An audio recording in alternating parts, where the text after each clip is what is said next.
In this lecture, we are going to study about root locus technique. Root locus technique is another time domain analysis method like Routh-Hurwitz criteria. However, Routh-Hurwitz criteria determines the absolute stability of a system, whereas root locus is a method by which we can determine the relative stability of a system.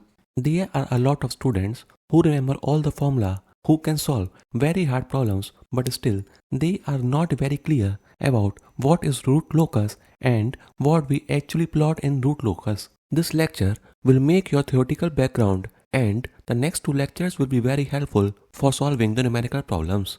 Root locus is defined as the locus of closed loop poles obtained when the system gain k is varied from 0 to infinity. This technique provides a graphical method of plotting the locus of the roots in the S-plane as a given system parameter is varied over the complete range of values. In almost every case, we will vary the system parameter from 0 to infinity. There are very less cases where few values of k are omitted.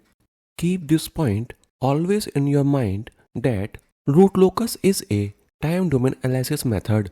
So, whenever you are supposed to put the value of Laplace variable s, then you cannot ignore the damping factor sigma. You have to put the exact value of s, which is sigma plus j omega. In frequency domain analysis methods, we usually vary the angular frequency omega. But here, we are going to vary the gain parameter k and will find the subsequent value of closed loop poles.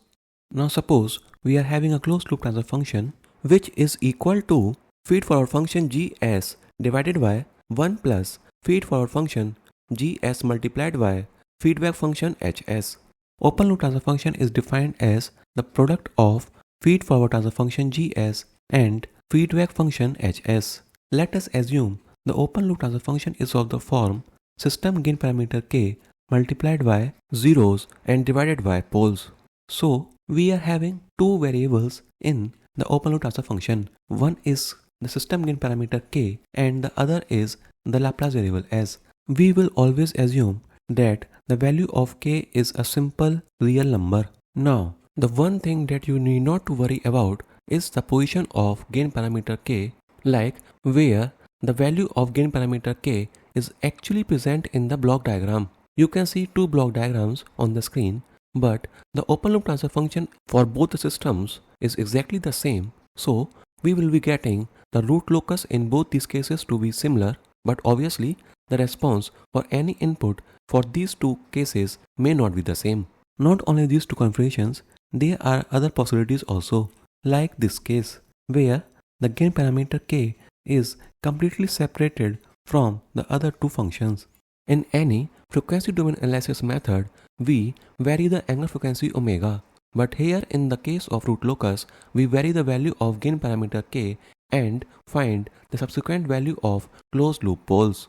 So, theoretical points that you have to keep in mind regarding the root locus are: first, variable parameter k is varied and the locus of closed loop poles at different values of k is nothing but the root locus. Even though we consider open loop transfer function, but we are actually analyzing the poles of the closed loop transfer function. By default, it is self-explanatory that whenever we talk about root locus, it is meant for negative feedback systems only, whereas for positive feedback systems, complementary root locus term is used. From the closed loop transfer function, we take out the denominator and equate it with 0. Now, my question for you is very simple. What does the roots of this equation signify? Let us try to understand with an example. Now suppose that the open loop transfer function is equal to k divided by s plus 1. Now, if we put this value of open loop transfer function in the equation of 1 plus gs into hs equal to 0, then we will have s plus 1 plus k divided by s plus 1 equal to 0.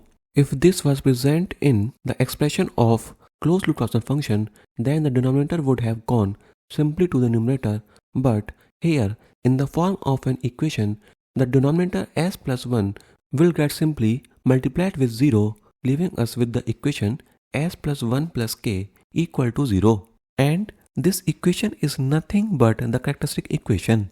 Now, it might be very clear to you that 1 plus product of gs into hs equal to 0 This equation is actually used to get the characteristic equation. And in this unit, you may find many problems in your textbooks where this equation itself is referred as characteristic equation, and you might know it very well that the roots of the characteristic equation are actually the poles of closed loop transfer function. So the answer of this question is the D option, which is poles of closed loop transfer function. This equation 1 plus feedforward function Gs multiplied by feedback function Hs equal to 0 is actually very important. This is the equation on the basis of which the root locus is constructed. Now, the most important theoretical point you have to keep in mind is that in root locus, we plot the locus of poles of closed loop transfer function with the help of an equation which consists of open loop transfer function. These are few common examples of root locus. There is no fixed shape of a root locus, but obviously there are a few shapes which are very common. Now let us come to another very important point, which is the angle and magnitude condition of root locus. We are having the equation 1 plus gs into hs equal to 0, and from that equation we can also write the product of feedforward function gs multiplied by feedback function hs is equal to -1. From this equation only, we are having two very important equations, which is the magnitude of open loop transfer function is equal to 1 and the angle should be equal to plus minus 180 degree. These two conditions are very important. As you already know, we are having two variables. One is k and the another one is Laplace variable s. For a random value of Laplace variable s, if we have to determine whether a particular value of Laplace variable s lie on the root locus or not, then first, by using the angle condition, we determine whether that particular point is lying on the root locus or not, and after that, to find the corresponding value of gain parameter k, we use the magnitude condition, and that's how we can find whether a point is lying on the root locus or not, and also if the point is lying on the root locus, then what will be the value of gain parameter k at that particular point. In this lecture, we have seen the most basic theoretical points regarding the topic root locus. You should not be moving to the next lecture unless and until each and every point in this lecture is crystal clear to you.